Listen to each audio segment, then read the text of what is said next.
प्यारे दोस्तों, run classes में आपका स्वागत है।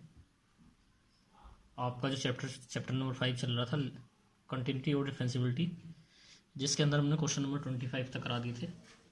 अब हम आपको क्वेश्चन नंबर 25 से आगे कराते हैं। क्वेश्चन नंबर 25 से आगे देखते हैं।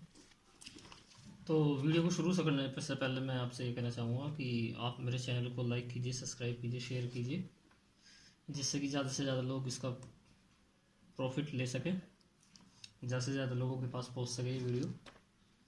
तो वीडियो शुरू करते हैं। क्वेश्चन नंबर 25 तो मैंने करा दिया था, 26 है ये आपके सामने।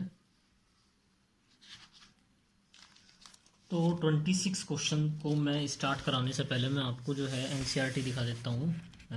कुछ लोगों के पास बुक नहीं है तो आप जो है इसका स्क्रीनशॉट ले लें। 26 क्वेश्चन से लेके ये 34 इसका लास्ट क्वेश्चन है इस एक्सरसाइज का 5.1 का। अब हम देखते हैं 26 क्वेश्चन। तो 26 क्वेश्चन के ऊपर क्या लिखा हुआ है? क्या ये लिखा है कि फाइंड द वैल्यू ऑफ के की वैल्यू फाइंड निकालनी है for the F is a continuous. उसने गिवन दे दिया कि एफ कंटिन्यूस है, और जैसे ही आपको कंटिन्यूस दिया हुआ है तो आपके माइंड में आ जाना चाहिए कि उसकी left hand limit, right hand limit और फंक्शन वैल्यू तीनों क्या आएंगी? सेम आएंगी। तो आपके दिमाग में क्या आ गया कि उसकी right hand limit, left hand limit और फंक्शनल वैल्यू तीनों क्या आएंगी? सेम आएंगी। तो आज कोशिश रहेगी कि आज इस एक्सरसाइज को कंप्लीट कर देते हैं। बाकी इसके अंदर कोई प्रॉब्लम रहती है तो आप उन प्रॉब्लम को कमेंट करके हमें बता सकते हैं। इसके लिए मैं पूरी एक्सरसाइज पे जितनी भी प्रॉब्लम रही है अलग से वीडियो बना दूंगा।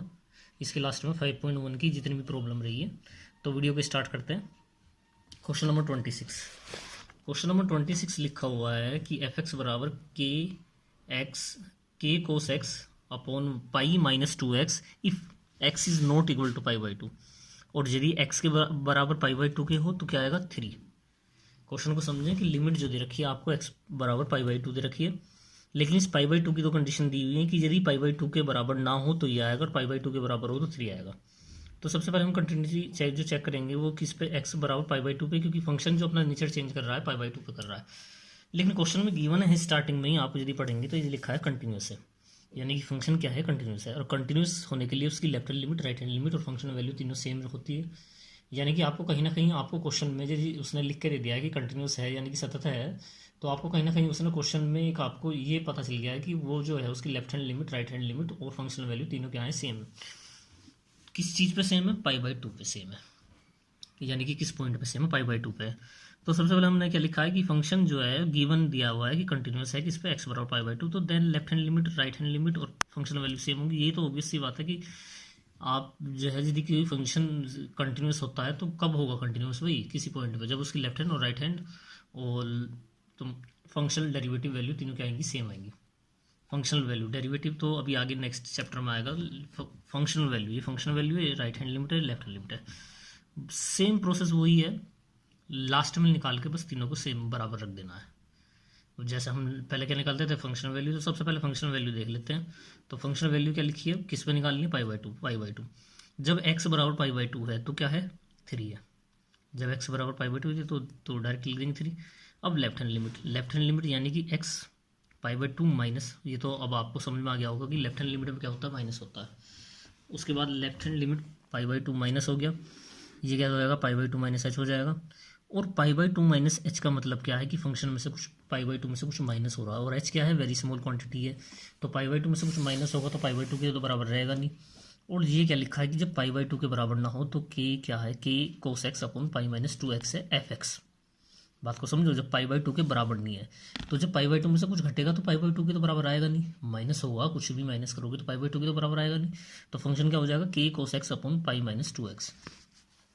तो उसी चीज़ को देखते हुए यहाँ जो है अब x की जगह क्या आ जाएगा?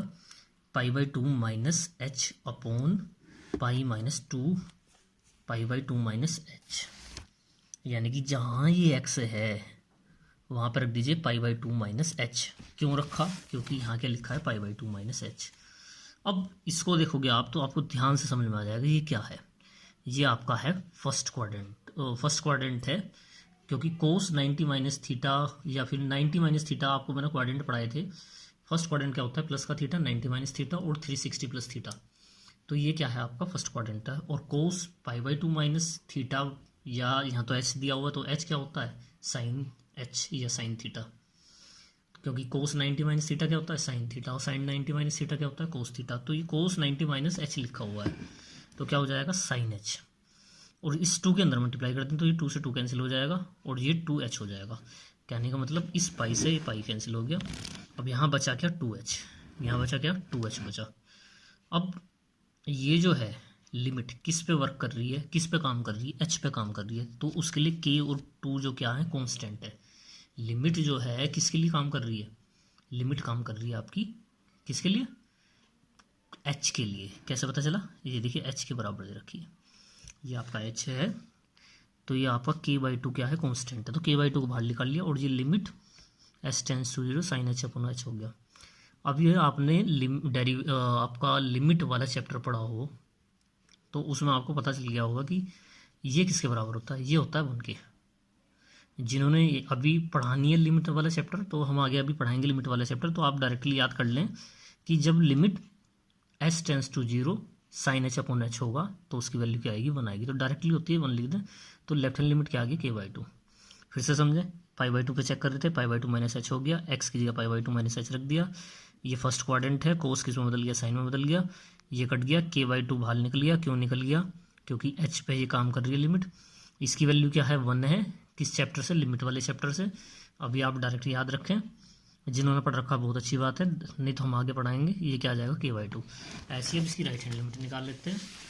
राइट हैंड लिमिट में क्या आएगा पाई/2 प्लस, भाई राइट हैंड में क्या आएगा पाई/2 प्लस, तो ये क्या हो जाएगा पाई/2 प्लस h, यहाँ x है वहाँ पाई/2 प्लस h कर दें, ये पाई की मल्टीप्लाई हो जाएगी, तो क्या बचेगा माइनस का 2h। अब ये जो है कोस पाई/2 प्लस h यानी कि कोस 90 प्लस थीटा, तो ये होता है आपका सेकंड क्वाड्रेंट में, क्योंकि फर्स्ट में तो प्लस थीटा 90 माइनस थीटा और 360 प्लस थीटा होता है, और सेकंड में होता है आपका 90 प्लस थीटा और 180 माइनस थीटा। तो ये क्या बनेगा कोस 90 प्लस थीटा यानी कि h, थीटा की जगह तो h लिया हुआ ना, तो ये आपका आएगा सेकंड क्वाड्रेंट में। और सेकंड क्वाड्रेंट के अंदर कोस क्या होता है नेगेटिव होता है। कोस कैसा होता है नेगेटिव, सेकंड क्वाड्रेंट के अंदर तो साइन और कोसेक तो पॉजिटिव होता है, तो कोस हो गया नेगेटिव। अब कोस किस में बदलता है 90 में, साइन में बदलता है। सपोज करो इसकी जगह 10 होता तो किस में बदलता, कोट में बदलता। हरी बात में, तो कोस किस में बदलेगा साइन में बदलेगा, बाहर आ जाएगा माइनस का। क्वाड्रेंट वाला है, मैंने बेसिक इंट्रोडक्शन ट्रिग्नोमेट्री का पढ़ाया था, जिसको ये समझ में ना आ रहा हो तो उसको देख ले और ज़्यादा क्लियर हो जाएगा। तो ये सेकंड क्वाड्रेंट में था, उसकी वजह से ये माइनस हो गया, और ये जो है आपका माइनस बाहर आ गया इससे, यहाँ से बचा -2h, तो इस माइनस से माइनस कट गया। और क्योंकि लिमिट किस पे वर्क कर रही है, h पे वर्क कर रही है, तो k/2 बाहर आ गया। और ये तो वही पुराने वाला अभी जो भी बताया था, तो ये क्या बन गया साइन h अपॉन h। इसके लिए आप ये लिख दें कि we know that limit x tends to 0 sine x upon x is equal to 1 होता है। तो ये क्या आ गया k/2 आ गया। और जैसा कि मैंने क्वेश्चन में ही लिखवाया था कि left hand limit, right hand limit और फंक्शन वैल्यू तीनों क्या है सेम आएंगी, तो लेफ्ट हैंड लिमिट भी k/2 आई थी, राइट हैंड लिमिट भी k/2 आई थी। तो ये k/2 और ये फंक्शन वैल्यू क्या आई थी भाई, ये क्या आई है आपकी left hand limit k/2, right hand limit क्या आई है k/2, और फंक्शनल वैल्यू क्या आई है 3। फंक्शनल वैल्यू क्या आई है 3, मैं दिखा देता हूँ आपको। ये राइट हैंड लिमिट k/2, ये आपकी लेफ्ट हैंड लिमिट k/2 और फंक्शनल वैल्यू क्या आई है 3। और ये मैंने तीनों बराबर ले रखी थी, दी हुई है क्वेश्चन में, मैंने नहीं ली है अपनी साइड से, बराबर ली हुई है। तो मैंने लिमिट रखने के बाद क्या हो गया k/2 और ये किसके बराबर आ गया 3 के, तो k/2 बराबर किसके आ गया 3 के। इन फर्स्ट को और इसको ले लो बस लास्ट, क्योंकि दोनों तो सेम है ना, तो k/2 क्या आ गया 3 के बराबर, और k की वैल्यू क्या आ गई 6 के बराबर।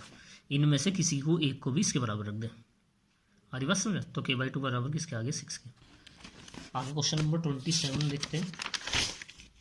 क्वेश्चन नंबर 27 क्या लिखा हुआ है, बिल्कुल सेम टू सेम क्वेश्चन है। यहाँ भी ये भी फंक्शन कंटिन्यूस दे रखा था आपको, स्टार्टिंग में लिखा हुआ है कि क्वेश्चन नंबर 26 to 29 कंटिन्यूस हैं, जो भी पॉइंट गिवन है। तो जब x जो है लेस देन हो और इक्वल टू हो तो kx² आएगा, और जब ग्रेटर देन हो तो क्या आएगा 3 आएगा। किस पे कर रहे हैं 2 पे चेक कर रहे हैं। तो पहले सबसे पहले फंक्शन वैल्यू निकाल लेंगे, तो फंक्शन किसके बराबर है, ये देखो, तो यहाँ x की जगह रख दूँ 2 रख दूँ, तो 2 का स्क्वायर क्या हो जाता है 4k, भाई यहीं तो दे रखा है बराबर का साइन, तो ये हो जाएगा 4k। अब लेफ्ट हैंड लिमिट देख लेते हैं। लेफ्ट हैंड लिमिट में क्या होता है माइनस, तो 2 माइनस यानी कि 2 से कम, 2 में से कुछ घटाओगे तो 2 से बड़ा तो आने वाला है नहीं, 2 से छोटे ही आएगा। 2 से छोटे के लिए क्या लिखा है kx², यानी कि x की जगह रख दो 2 - h, ये लिखा ना, तो 2 - h का होल स्क्वायर, h रख दें 0 तो 2, और 2 का स्क्वायर क्या आ जाएगा 4k। 2 का स्क्वायर तो 4 आएगा, लेकिन बाहर तो k लिखा है ना, तो ये हो गया 4k। ये पैरेलल आपकी राइट हैंड लिमिट चल रही थी, तो ये क्या 2 से बड़ा, 2 से बड़ा क्या है भाई, देखो ये 3, यहाँ डायरेक्टली 3 लिख दिया, यानी कि आपकी फंक्शनल वैल्यू 2k आ गई, 4k आ गई, लेफ्ट हैंड लिमिट 4k है और ये राइट हैंड लिमिट 3 है, यानी कि ये दोनों सेम आ गई और ये है। लेकिन अकॉर्डिंग टू क्वेश्चन ये क्या है, फंक्शन कंटिन्यूस है, यानी कि लेफ्ट हैंड राइट हैंड और फंक्शनल वैल्यू तीनों सेम है, दी हुई है क्वेश्चन में। वो पूछ रहा है कि ये कंटिन्यूस तो है, लेकिन k की ऐसी क्या वैल्यू रही होगी कि ये कंटिन्यूस रहा हो।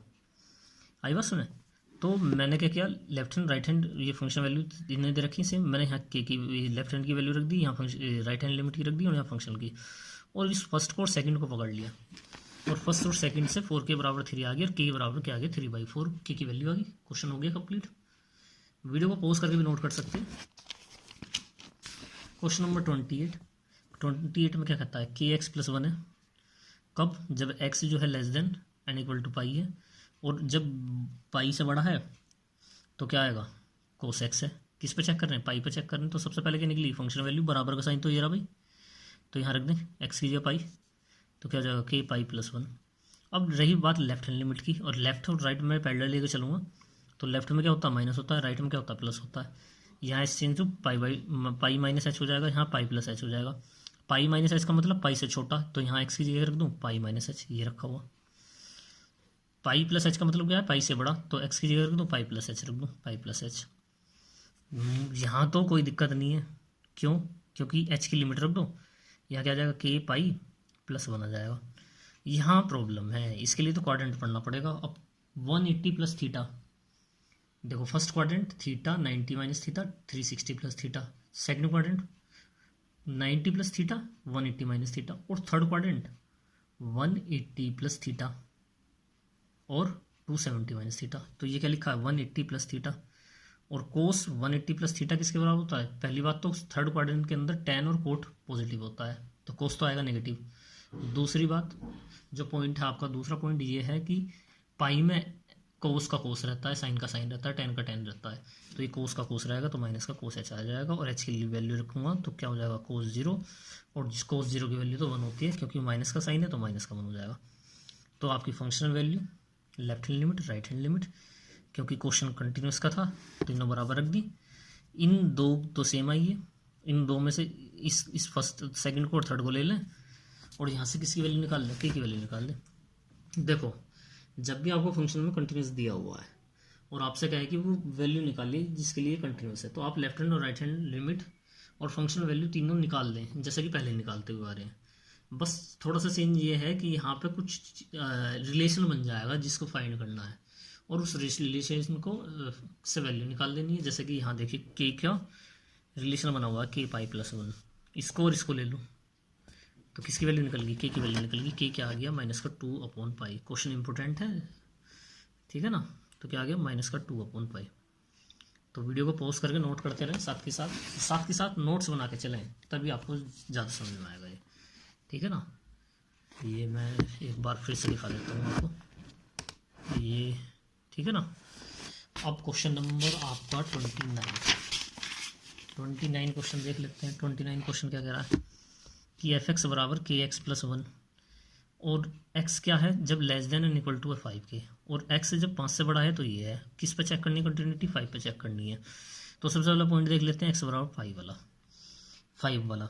तो x 5 के बराबर कहाँ है, यहाँ है, यानी कि यहाँ x की जगह कर दूँ 5 रख दूँ, तो k × 5+1 हो जाएगा, यानी कि 5k+1 हो जाएगा। उसके बाद लेफ्ट हैंड लिमिट और right hand limit, left hand limit minus होती है, राइट हैंड लिमिट प्लस होता है। ये तो आपको समझ में आ ही गया होगा, मैं मानता हूँ कि लेफ्ट हैंड लिमिट में माइनस होता है, राइट हैंड लिमिट में प्लस होता है। तो किस पे चेक करने, 5 पे, तो 5 माइनस हो जाएगा, यहाँ 5 प्लस हो जाएगा, तो यहाँ क्या हो जाएगा 5 - h, यहाँ हो जाएगा 5 + h। 5 में से कुछ माइनस होगा तो 5 से छोटा आएगा, तो क्या आ जाएगा, ये आ जाएगा। इसमें x की जगह रख दें 5 - h, ये रखा हुआ जी। 5 में कुछ जुड़ेगा तो 5 से बड़ा आएगा, यानी कि ये वाला जाएगा, यानी कि x की जगह रख दें 5 + h रख दिया, इस x की जगह 5 + h रख दिया। भाई देखो यहाँ x है तो यहाँ x है ना, अब यहाँ x की जगह तो 5 + h है, तो यहाँ क्या आएगा 5 + h आ जाएगा। अब h की जगह क्या रख दें, इसमें लिमिट रख दें, क्या आ जाएगा k × 5 - 0, तो 5k+1। ऐसे यहाँ लिमिट रख दें, ध्यान से समझें, ये 5 - h था, x की जगह 5 - h रखा, एच की जगह 0 रख दिया, 5k+1 आ गया। ऐसे ही यहाँ 5+h थे, एक्स की जगह 5+h रखा इसमें, ठीक है, और 5+h रख दिया, h की जगह 0 रख दिया, तो ये 3 की 5 से मल्टीप्लाई होगी तो क्या आ जाएगा 15, 15 में से 5 जाएंगे तो क्या आ जाएगा 10। तो फंक्शनल वैल्यू 5k+1, 5k+1 और 10। अधिकतर क्वेश्चन में left hand limit, right hand limit और फंक्शनल वैल्यू में से कोई ना कोई सी दो तो सेम आएंगी ही आएंगी जब आपको कुछ ना कुछ अननोन वेरिएबल निकालना होगा। जैसे कि अब की बार हमारी फंक्शनल वैल्यू और लेफ्ट हैंड लिमिट आ गई, इससे पहले लेफ्ट हैंड और राइट हैंड आ रही थी, उससे पहले राइट हैंड लिमिट और फंक्शनल वैल्यू आ रही थी, तो ये दोनों सेम आ गई हैं। क्योंकि कंटिन्यूस दे रखा है तो रख दिया, यहाँ से एक बस दो रिलेशन को पकड़ गए, एक तो वो जो अननोन है और एक वो जो नोन है। क्या है भाई, इसका एग्जैक्ट पता है क्या है 10 है, इसका नहीं पता ना। इन दो को लोगे तो कभी के की वैल्यू फाइंड नहीं हो पाने की। एक तो अननोन ले, क्या अननोन है के, और एक जो फिक्स है पूरा, ये 10 कभी भी ले को 10 ही रहेगा। तो 5k+10 हो गया, 5k+1 बराबर 10 हो गया, ये इधर बन गया तो ये 9 हो गया, तो ये k बराबर क्या आ गया 9/5 आ गया। ठीक है ना, आपको समझ में आ गया होगा, कमेंट करके बता देना। क्वेश्चन नंबर 30, इसमें क्या लिखा है, find the value of A and B. अब देखिए क्वेश्चन नंबर, ये जो क्वेश्चन चल रहे थे आपके, ये क्वेश्चन चल रहे थे 26 to 29। अब क्वेश्चन नंबर 30 पर आ जाइए। 30 का लिखा हुआ मोस्ट इंपोर्टेंट क्वेश्चन है, लिखा हुआ है क्वेश्चन मेंशन है बुक में, लेकिन बहुत ही इंपॉर्टेंट क्वेश्चन है 30। क्यों इंपॉर्टेंट है, क्योंकि ये हमेशा लॉन्ग क्वेश्चन आता है। क्या रीज़न है, क्योंकि इनमें तो एक अननोन है, इसमें दो अननोन है। जैसे कि find the value of A and B, question आपको पढ़ने में आ रहा हो, find the value of A and B such that the function is continuous. इसने कह दिया है कि इस ए और बी की वैल्यू निकालिए, जबकि ये फंक्शन कंटिन्यूस है। अब पॉइंट नहीं बताए हैं, अब पॉइंट कैसे पता चलेंगे। ये जो फंक्शन है अपना नेचर कहाँ कहाँ चेंज कर रहा है, 2 पे कर रहा है, तो कैसे पता चला, जब x वैल्यू 2 से छोटी और बढ़ रही है तो 5 है, और जब 2 से बड़ी है तो क्या है ax+b है। ऐसे ही 10 पे चेंज कर रहा है, 10 पे, तो 2 और 10 पे चेंज कर रहा है। तो यानी कि अब यहाँ दो रिलेशन बनेंगे, एक तो फंक्शन हम 2 पे निकालेंगे और एक हम निकालेंगे 10 पे। यहाँ देखिए ऐसा यहाँ कुछ भी नहीं था, यहाँ है 2 और 10 वाला, समझ में आ गया होगा। तो 2 और 10 पे देखिए, तो सबसे पहले 2 पे देख लेता हूँ।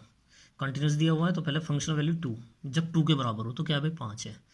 उसके बाद 2 माइनस h, तो 2 से छोटा वो भी 5 है, 2 से छोटा 5 है ना भाई, ये 2 से छोटा ही तो लिखा है। इसके बाद राइट हैंड लिमिट क्या आएगी, 2 से प्लस h, 2 से प्लस h, 2+h कौन सा है भाई, ये वाला, x की जगह रख दो 2+h रख दो, x की जगह 2+h रख दिया। अब देखिए यहाँ तो लिमिट रखने की जरूरत नहीं थी, यहाँ लिमिट रखने की जरूरत है। h की जगह 0 रखें तो a 2 + 0 + b, यानी कि क्या बनेगा 2a + b। अब क्योंकि फंक्शन जो है कंटिन्यूस कहा हुआ है, उसने पॉइंट नहीं बताया, लेकिन पॉइंट तो हमने निकाल लिया क्या, 2 और 10। तो फंक्शन क्या है, कंटिन्यूस है। अकॉर्डिंग ATQ का मतलब होता है अकॉर्डिंग टू क्वेश्चन, प्रश्नानुसार। तो फंक्शन जो है कंटिन्यूस दे रखा है किस पे, 2 पे। तो left hand limit, right hand limit और फंक्शन वैल्यू सेम रही होंगी तभी तो कंटिन्यूस रहा होगा वो। तो मैंने अभी लेफ्ट हैंड लिमिट निकाली थी 5 है, उससे पहले फंक्शन वैल्यू निकाली थी वो भी 5 है, और राइट हैंड लिमिट क्या है 2a + b। तो ये बन गया 5, 2a + b और 5। मैं इन दो को लेता हूँ, कोई फ़ायदा नहीं है। तो मैंने तो कहा था ना, एक तो अननोन होना चाहिए और एक नोन होना चाहिए, तो 2a + b = 5। ये मेरी इक्वेशन नंबर फर्स्ट बन गई है। आई हो बात समझ में आपको। अब यहाँ दो अननोन वेरिएबल हैं, पीछे जो क्वेश्चन होते थे उनमें एक अननोन वेरिएबल होता था तो यहीं से ही रिलेशन निकाल देते थे वैल्यू, लेकिन यहाँ तो दो अननोन वेरिएबल हैं। तो आपने पढ़ा हो कि जितनी भी अननोन वैल्यू आपको वेरिएबल की वैल्यू फाइंड करनी है उतनी ही इक्वेशन होनी चाहिए। अभी तक क्वेश्चन आया था एक अननोन वेरिएबल का कि के की वैल्यू फाइंड करनी थी, तो एक इक्वेशन बनती थी, के की वैल्यू निकल जाती थी। अब जो है दो अननोन वेरिएबल है, क्या है, एक तो ए और एक बी है, तो भाई दूसरा रिलेशन भी चाहिए तभी निकलेगा, नहीं तो सोल्यूशन नहीं निकल सकता। ऐसे तो इसके इनफाइनाइट सॉल्यूशन हो जाएंगे, अभी सॉल्यूशन तो तब निकलेगा जब इसकी दूसरी वैल्यू आएगी। जो दूसरी वैल्यू देख लेते हैं, तो अब किस में निकालते हैं, 10 पे, कि जब x = 10 के है। तो जब x = 10 के है, 10 के नहीं 10 के बराबर है, तो x = 10 है तो क्या है 21, यानी कि फंक्शन वैल्यू क्या आ गई 21। ये लिखिए जी 21। इसके बाद लेफ्ट हैंड लिमिट 10 माइनस, तो 10 - h, यानी कि 10 से छोटा, 10 से छोटे के लिए लगेगी, ये लगेगी। इसने क्या कहा, x की वैल्यू 2 से तो बड़ी, 10 से छोटी है, तो क्या आ गया ax + b, यानी कि x की जगह रख दूँ 10 - h, तो x की जगह क्या रख दिया 10 - h, और a into X plus B था ही, h की जगह 0 रख दो तो tan a प्लस बी हो जाएगा। अब राइट हैंड लिमिट क्या है, tan प्लस, तो tan में बड़ा, tan में कुछ जुड़े जुड़े प्लस होगा तो क्या आएगा, बड़ा आएगा, तो वो क्या आ गया 21, ये आ गया 21। तो function value 21, left hand limit tan a plus B और राइट हैंड लिमिट 21। ये आपको समझ में आया हो। तीनों को सेम रख दीजिए according to question. Function continuous दे रखा है, इसका इससे और इससे तो कुछ निकलने वाला नहीं, इन दोनों को पकड़िए, लिख दीजिए tan a प्लस बी 21। ये एक रिलेशन निकल गया है इससे, और इससे एक पहले रिलेशन आ रहा है। तो मैंने क्या किया, इन दो रिलेशनों से आपने 10th क्लास में पढ़ा होगा, elimination method, cross multiplication method, substitution method, यानी कि प्रतिस्थापन विधि, विलोपन विधि और आपका वृजगुणन विधि। तो इसमें जो मैंने क्या किया कि उसको देख लेता हूँ पहले मैं क्या लिखा हुआ है, उसको मैं यहीं लिख देता हूँ। देखो ये इक्वेशन क्या आई थी, ये इक्वेशन आई थी 2a प्लस बी बराबर 5, 2a प्लस बी बराबर 5, और ये क्या है tan a। फर्स्ट इक्वेशन जो है मैं यहाँ लिख देता हूँ, first equation first 2a plus B बराबर 5, और ये tan है। तो इनको सोल्व करने का मैं बता देता हूँ, बहुत से बच्चे जानते भी होंगे, जो नहीं जानते वो समझ लें। यहाँ के लिखा है 10, यहाँ के लिखा है 2, इसको तो 2 बना नहीं सकते, 2 बनाने के लिए क्या करना पड़ेगा, 5 से डिवाइड। तो इसको 10 बना सकते हैं, तो क्या करूँ, इसमें 5 की मल्टीप्लाई कर देता हूँ। तो इस पूरी इक्वेशन में 5 की मल्टीप्लाई कर देते, तो ये क्या बन जाएगा 10, ये लिखा 10, ये क्या बन जाएगा 5, ये लिखा 5, और ये क्या बन जाएगा 25। दूसरा इसका साइन क्या है, प्लस का, और इसका साइन क्या है, प्लस का। दोनों के साइन सेम है तो माइनस होगा, और अपोजिट है तो प्लस होगा। तो यहाँ 10 में इसमें कर दो 1 की मल्टीप्लाई, माइनस कर दिया 5b माइनस b, क्या आ जाएगा 4b, ये कितना आ जाएगा 4, b क्या आ गया 1, b को रख दो इसमें उठा के, मैंने रखा हुआ भी है b को फर्स्ट इक्वेशन में रख दो, ये फर्स्ट ही तो है। क्या आ जाएगा 2a प्लस 1 बराबर 5, तो 2a बराबर क्या आ जाएगा 4, और a बराबर क्या आ गया 2, यानी कि a की वैल्यू 2, b की बराबर 1। आपको समझ में आ गया होगा। अब क्वेश्चन नंबर आगे देख लेते हैं, ए और बी तो निकालना था। क्वेश्चन 31 लिखा है, so that the function defined by F X बराबर cos X square is a continuous. उसने लिखा है कि जो फंक्शन एफ एक्स बराबर कोस एक्स स्क्वायर है, कोस स्क्वायर एक्स नहीं, कोस एक्स स्क्वायर है, यानी कि एक्स का स्क्वायर है, कोस का स्क्वायर नहीं है, कंटिन्यूस है, लेकिन पॉइंट दिया नहीं उसने। अब उसने क्या लिख दिया, 31 क्वेश्चन है, अब उसने ये एक्स स्क्वायर दे दिया, पॉइंट नहीं दिया। तो पहली बात तो पॉइंट नहीं दिया है तो कोई दिक्कत वाली बात है नहीं, मैंने आपको बताया था अपनी साइड से सी लेके कुछ भी कर लें, और मैंने आपको कराया भी था कोस एक्स वाला, साइन एक्स वाला, टेन एक्स वाला। अब यहाँ एक्स स्क्वायर दे दिया, यदि कोस एक्स होता तो वही क्वेश्चन बनना था। अब क्या करें, इसको जो है हम कंपोजिट फंक्शन, मैंने आपको बताया थे कंपोजिटिव फंक्शन, तो कंपोजिटिव फंक्शन जो है, चलो मैं आपको नेक्स्ट वीडियो में बताता हूँ इसके बारे में, कंपोजिटिव फंक्शन ये कि ये क्या होता है, ठीक है ना। तो कंपोजिट फंक्शन देख लेते हैं। कंपोजिट फंक्शन जो है आपका, कंपोजिट फंक्शन देख लेते हैं। कंपोजिट फंक्शन आपने पढ़ा हो तो 12th क्लास में जो है आपको कंपोजिट, 11th क्लास में पढ़ा हो आपने कंपोजिट फंक्शन, नहीं पढ़ा है तो मैं आपको बता देता हूँ। ऐसा लिखा होता है एफ ओ जी पढ़ते हैं कुछ बच्चे, से फोक पढ़ देते हैं, फोक नहीं होता है, एफ ओ जी होता है। ये ऑफ है, इसका मतलब ऑफ है।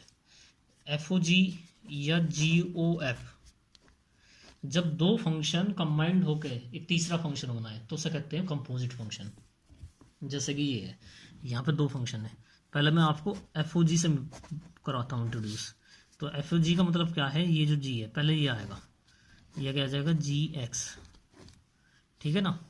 यदि जी ओ एफ लिखा हो तो क्या आ जाएगा जी, ये लास्ट वाला चला जाता है, यहाँ क्या जाएगा जी एफ एक्स। बात समझ में आई, एफ ओ जी एक्स यानी कि ये लास्ट वाला जी एक्स, और जी ओ एफ एक्स ये, जैसे कि मैंने ऊपर एक फंक्शन ले रखे हैं कि सपोज करो पी एक्स बराबर कोस एक्स है और क्यू एक्स बराबर क्या है, एक्स स्क्वायर है। तो मैं आपको इसके दोनों निकाल के दिखाऊंगा। एक तो ये पी ओ क्यू, इसको पी ओ क्यू क्या लिख सकता हूँ,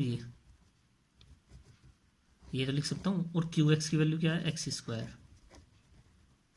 क्यू एक्स की वैल्यू क्या एक्स स्क्वायर। तो जब यहाँ एक्स था तो यहाँ एक्स आया, और अब यहाँ एक्स स्क्वायर है तो क्या आएगा, एक्स स्क्वायर आएगा भाई। आ रही बस भाई, देखो यहाँ एक्स था तो एक्स आया, अब यहाँ मैं एक्स स्क्वायर कर दूँ तो यहाँ भी तो एक्स स्क्वायर हो जाएगा, यहाँ 2x कर दूँ तो यहाँ 2x हो जाएगा। यदि मैं बात करूँ इसकी जी ओ एफ की, ओ क्यू ओ पी की, यहाँ तो क्यू ओ पी है, तो इसको क्या लिख दूँ, क्यू पी एक्स। अब क्यू, ये पी एक्स क्या है, कोस एक्स है, यानी कि ये क्या हो गया, देखो ये पूरा क्या हो गया एक्स। तो जब यहाँ एक्स आया तो एक्स स्क्वायर आया, और अब यहाँ एक्स की जगह क्या है, कोस एक्स। इसी, ये एक्स नहीं है केवल, ये देखो यहाँ एक्स, इसकी पूरे की कंपेयर करूँ तो क्या निकल के आता है, कोस एक्स निकल के आता है ना। तो जब यहाँ एक्स था तो क्या आया, एक्स स्क्वायर, तो यहाँ क्या हो जाएगा, कोस एक्स का स्क्वायर, तो क्या हो जाएगा, कोस स्क्वायर एक्स। ध्यान से समझें, कंपोजिट फंक्शन, जब दो फंक्शनों को कंबाइन करके एक तीसरा फंक्शन बनता है तो उसे कंपोजिट फंक्शन कहते हैं। अब जैसे कि एफ ओ जी एक्स है तो लास्ट वाला अंदर चला जाएगा, जी एक्स, ये लास्ट वाला अंदर चला गया। मैंने अपनी साइड से दो फंक्शन लिए, एफ पी एक्स बराबर कोस एक्स, और आपका क्या है ये, क्यू एक्स बराबर एक्स स्क्वायर। इसके बाद मैंने पी ओ क्यू एक्स निकाल लिया, P O Q X, P Q X हो गया, ये लास्ट वाला इसके साथ चला गया, और क्यू एक्स की वैल्यू क्या है, एक्स स्क्वायर। क्यू एक्स की वैल्यू क्या है, एक्स स्क्वायर, तो यहाँ क्या है, एक्स स्क्वायर। तो इसकी इससे कंपेयर करें जरा, समझो, क्योंकि पी लिखा है ना इसके बाद, तो पी वाले से तो करेंगे। तो जब यहाँ एक्स था तो क्या है, यहाँ एक्स आया, और जब यहाँ क्या होगा, एक्स स्क्वायर होगा, तो यहाँ क्या हो जाएगा, एक्स स्क्वायर, ना कि कोस का, तो ये कोस एक्स स्क्वायर हुआ। ऐसी क्यू ओ पी क्यू समझते हैं, तो पी एक्स हुआ, पी एक्स की वैल्यू क्या है, कोस एक्स है, पी एक्स की वैल्यू क्या है, कोस एक्स, तो ये क्यू कोस एक्स हो गया। तो जब यहाँ एक्स था तो एक्स स्क्वायर हुआ, तो यहाँ पे क्या हो जाएगा, कोस एक्स का स्क्वायर, यानी कोस स्क्वायर एक्स। तो इसी तरीके से क्वेश्चन नंबर 31 है, कोस एक्स स्क्वायर को तो हम प्रूव कर नहीं सकते, तो हमने क्या किया, इसे ब्रेक कर लिया अपने अकॉर्डिंग। पी एक्स को तो मान लिया कोस एक्स, और क्यू एक्स को मान लिया एक्स स्क्वायर। तो जब हम इसका कंपोजिट फंक्शन निकालेंगे तो पी ओ क्यू एक्स यानी कि पी क्यू एक्स, तो ये क्या हो जाएगा, कोस एक्स स्क्वायर, ये यानी कि एफ एक्स हो गया। और ये मैंने भी लास्ट प्रीवियस क्वेश्चनों में मैंने प्रूव करके दिखाया था कि ये हर जगह कंटिन्यूस है, ये हर जगह कंटिन्यूस है। ये मैं आपको दिखा देता हूँ, क्वेश्चन नंबर ये रहा आपका, ये लिखा ना कंटिन्यूटी ऑफ कोसाइन, तो कोस तो मैंने प्रूव कर दिया, हर जगह कंटिन्यूस है, पी एक्स और क्यू एक्स हर जगह कंटिन्यूस है। और जब पी और क्यू एक्स हर जगह कंटिन्यूस है, एवरी पॉइंट पे कंटिन्यूस है वैल्यू की, तो पी ओ क्यू एक्स भी कंटिन्यूस होगा, और पी ओ एक्स की किसके बराबर है, एफ एक्स के, तो एफ एक्स भी कंटिन्यूस होगा हर वैल्यू पे। बस इतना थोड़ा सा लिखना है। मैंने आपको जब चैप्टर स्टार्ट कराया था ना तो पॉइंट लिखवाया था, मैं उस पॉइंट को बता देता हूँ, पहले आप इसका स्क्रीनशॉट ले लें क्वेश्चन के सॉल्यूशन का, तो आपको क्लियर हो जाएगा ये क्या चीज़ है। मैं आपको दिखा देता हूँ, मैंने आपको जो लिखवाया था स्टार्टिंग में वीडियो, जब मैंने ये चैप्टर पढ़ाना शुरू किया था, तो मैंने आपको एक चीज पॉइंट नोट कराए थे, उन पॉइंटों का यूज़ अब आएगा। ये देखिए, मैंने आपको ये पढ़ाया था, देखिए continuity of differentiability chapter number 5, ये डेफिनेशन लिखवाई थी, इसके बाद अलजेब्रा ऑफ कंटीन्यूअस फंक्शन लिखवाया था, और ये मैंने कुछ पॉइंट लिखवाए थे। जब मैंने बताया था कि एफ और जी यदि दोनों ही फंक्शन रियल है, कंटिन्यूअस हैं किसी पॉइंट सी पे, तो उनका सम भी कंटिन्यूअस होगा, उनका माइनस भी कंटिन्यूअस होगा, उनका इनटू भी कंटिन्यूअस होगा, और उनको डिवाइड करने के बाद भी कंटिन्यूस आएगा। लेकिन पॉइंट ये लिखा था कि नीचे जीरो नहीं बनना चाहिए, ये लिखा हुआ। लेकिन जो 5 पॉइंट था उसमें लिखा हुआ था ये कि composition of two continuous function is also continuous. और ये जो एफ ओ जी या जी ओ एफ है, ये कंपोजिट फंक्शन ही तो है, यहाँ कंपोजिशन लिखा हुआ है, उसकी वो फॉर्म चेंज की हुई है कंपोजिशन। तो composition of two continuous function, यदि दो फंक्शन कंटिन्यूस है और उनको तीसरा कंबाइंड करके कोई फंक्शन बना है तो वो भी कंटिन्यूस होगा। तो ये पॉइंट आप दोबारा से देख लें एक बार, ठीक है ना। अब आपको शायद समझ में आ गया हो। अब मैं जो है क्वेश्चन नंबर आपका कौन सा कराता हूँ, 32 क्वेश्चन देख लेते हैं। 32 क्वेश्चन 31 मैंने करा दिया था, 32 क्वेश्चन ये रहा आपके सामने। इसमें क्या लिखा है, so that the function define by F x, और ये जो मॉडुलस बना हुआ है मॉडुलस कोस एक्स, तो मैंने इसे दो फंक्शन में ब्रेक कर लिया, एक एफ एक्स, एक तो इस कोस एक्स को, ठीक है ना। पूरे इस फंक्शन एफ एक्स को कोस एक्स मान लिया। अब एक तो मॉडुलस को कर लो और एक कोस एक्स को कर लो। तो मैंने सबसे पहले किसको कर लिया, मॉडुलस को कर लिया, कि मोड वाला ले लिया पी एक्स, और जो मोड के अंदर लिखा हुआ उसको अलग से मान लिया कोस एक्स। ठीक है। अब मैं इनका कंपोजिट फंक्शन निकालता हूँ पी ओ क्यू एक्स। तो क्यू एक्स को मैंने बाद में रखा, तो ये क्यू एक्स क्या है, कोस एक्स। क्यों रखा बाद में क्यू एक्स, क्योंकि कोस एक्स माना है और कोस कहाँ है, अंदर है। तो जो ये लास्ट वाला होता है ये अंदर ही तो आता है, तो ये क्यू एक्स हो गया। अब इसने क्या कहा, कंपेयर किससे होगी, इससे या इससे, भाई देखो यहाँ तो क्यू है लेकिन यहाँ क्या है पी, तो कंपेयर किससे होगी, इससे। तो यहाँ एक्स था तो यहाँ क्या हुआ, मॉडुलस एक्स। अब यहाँ क्या है, कोस एक्स, तो यहाँ क्या हो जाएगा, कोस एक्स मॉडुलस के अंदर। तो ये तो क्वेश्चन ही बन गया ना पी ओ क्यू एक्स, तो ये एफ एक्स आ गया। अब आपको मैंने प्रूव कराया था ये हर पॉइंट पर कंटिन्यूस है और ये भी हर पॉइंट पर कंटिन्यूस है, तो ये भी तो हर पॉइंट पर कंटिन्यूस होगा। बात को समझे, क्वेश्चन को ज़्यादा एक्सटेंड नहीं करना है, क्वेश्चन को छोटे पार्ट में ही कर देना है। इस एफ एक्स दिया हुआ है, एक तो मॉडुलस वाले में मान लें, और एक इसके अंदर जो लिखा हुआ है, कुछ भी लिखा हो चाहे साइन एक्स टेन एक्स कुछ भी, उसको दूसरा मान लें। कंपोजिट फंक्शन बनाए, एक दो बार करेंगे आपको समझ में आ जाएगा। कंपोजिट फंक्शन बनाए, एफ एक्स लें, तो ये तो है ही हर जगह कंटिन्यूस, और ये है ही, ये भी है, ये प्रूफ करे हुए हमने अभी प्रीवियस क्वेश्चन में। आपको एग्जाम में भी ऐसे ही कर देना है। तो इनका जो कंपोजिट फंक्शन है वो भी हो जाएगा, ये लिखा हुआ मैंने, यही तो लिखा हुआ है कि P X and Q X R continuous for any value of R. तो P O X Q X भी, जब ये पी एक्स और क्यू एक्स कंटिन्यूस है तो पी ओ क्यू एक्स भी हो जाएगा। एल्जेब्रा ऑफ कंटिन्यूटी मैंने आपको 5 और पॉइंट दिखाया था अभी। और ये किसके बराबर है, एफ एक्स के, ये तो हमने लेट किया था ना। इसी तरीके से साइन मोड एक्स का है, इसमें sine F X sine mod X हो गया, पी एक्स मान लिया साइन एक्स को, क्यू एक्स मान लीजिए, same process same to same, ये भी कंटिन्यूस हो गया। ठीक है ना, देख लें, समझें, कुछ क्वेश्चन खुद समझने की कोशिश करें। देखिए ये बिल्कुल मान लिया, ये आ गया पी एक्स और क्यू एक्स कंटिन्यूस है, और इसके बाद क्या है, पी ओ एक्स की भी कंटिन्यूस हो जाएगा। ये एक्स बिलोंग्स टू भी आर है, आर का मतलब क्या है, रियल वैल्यू, और एफ एक्स भी कंटिन्यूस हो जाएगा। ठीक है ना। इसके बाद ये क्वेश्चन नंबर 34 क्वेश्चन लास्ट है। इसके बाद भी कोई प्रॉब्लम रह जाती है तो आप कमेंट करके बता दीजिए, मैं आपको एक बिल्कुल अलग से सेपरेट वीडियो दे दूंगा जो कि इस एक्सरसाइज से रिलेटेड जितनी भी प्रॉब्लम है उनको सोल्व आउट कर देंगे उसमें। तो एफ एक्स ये है, ये इसको 2 में ब्रेक कर लिया, लेकिन अब यहाँ वो वाला कंपोजिशन नहीं लगेगी क्योंकि यहाँ इंटू नहीं हो रही है किसी की, यहाँ तो माइनस हो रहा है, तो इसको अलग से मान लें, इसको अलग से मान लें, ये लिया ना। तो ये तो है ही हर जगह कंटिन्यूस और ये भी कंटिन्यूस है। ठीक है, इन दोनों का माइनस भी होगा, भी मैंने लिखवाया था कंटिन्यूस, बिल्कुल सेम टू सेम प्रोसेस हो गया। ठीक है ना। अभी समझ में नहीं आया तो पूछ ले कमेंट करके। वीडियो को ज़्यादा से ज़्यादा शेयर कीजिए, लाइक कीजिए, चैनल को सब्सक्राइब कीजिए। Thank you.